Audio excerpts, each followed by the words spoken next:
All right, I have a stats in Excel demo here for you using a roulette wheel as our example. So from what I understand, the French version of the roulette wheel is a number between 0 and 36. We're going to use this range to demonstrate a very important statistical theorem. So we'll do this in two steps, and here's our first demo here. We're going to simulate 500 rounds of a roulette spin. Again, that would be just pick a number equally likely between 0 and 36, and then plot that resulting frequency distribution. So if you would like to pause the video and try to do that for yourself, I am going to come back and do it here in the next worksheet. So let's go ahead and do that.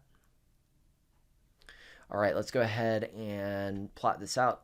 So I've got my chart kind of set up and ready for us to go over there, but I just need to fill it out. And the way I'm going to do that is with rand between. So that is a number equally likely between 0 and 36.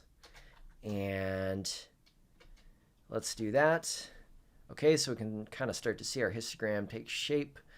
I said 500 rounds, so let's go ahead. We're going to get to that row 501 because we have that header row as well. So let's just make sure we get there. And I can go back and I'm in the formulas tab here right now. If I go over to this little calculator for calculate now, F9 is the keyboard shortcut. I'm going to see that I have a pretty flat looking histogram, right? This is a uniform distribution, so we're equally likely to get any of these numbers between 0 and 36. It really doesn't look like the typical kind of bell curve, the normal distribution. If you've heard of any distribution, you probably heard of the normal distribution. This is not a normal distribution. We really don't have any kind of a shape like that. It's more of like a rectangle than a bell. So that's that.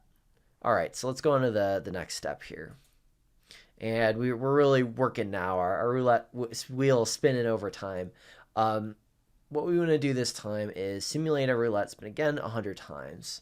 And we're going to take the average of that. And we're going to do that 500 times. So we're taking 500 averages of 100 spins each. And we're going to plot that distribution of those sample spins or sample means. So if you want to, take a moment to replicate that yourself.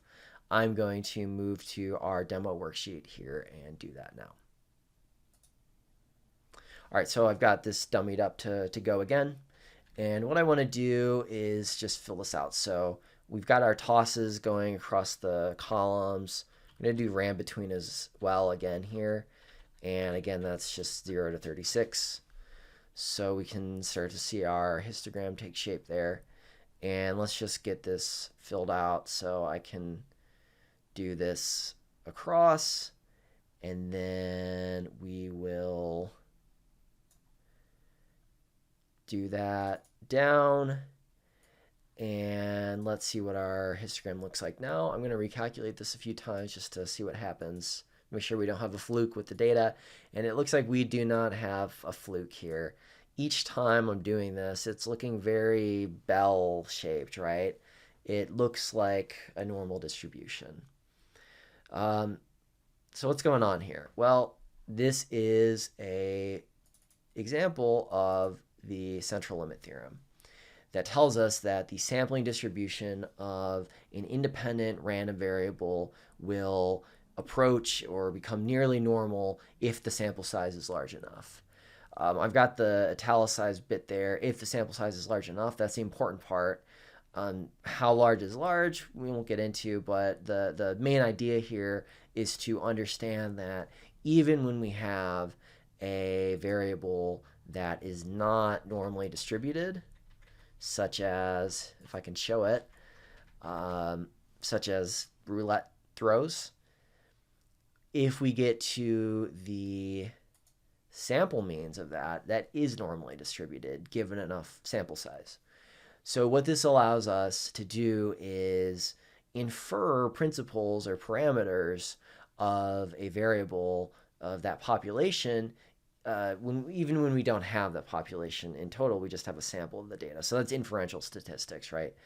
And this is kind of like that missing link between descriptive statistics of a sample and then inferential statistics of a population. So it's kind of magical, but it's also just statistics. And I hope you enjoyed crunching the numbers yourself in Excel, really seeing this theorem take shape right within a worksheet using an everyday example. Well, I guess it's not every day for a lot of people, but roulette is a real life thing that we can use and show some of these statistical principles. So thank you very much for watching. I hope you enjoyed that and learned something about statistics and Excel.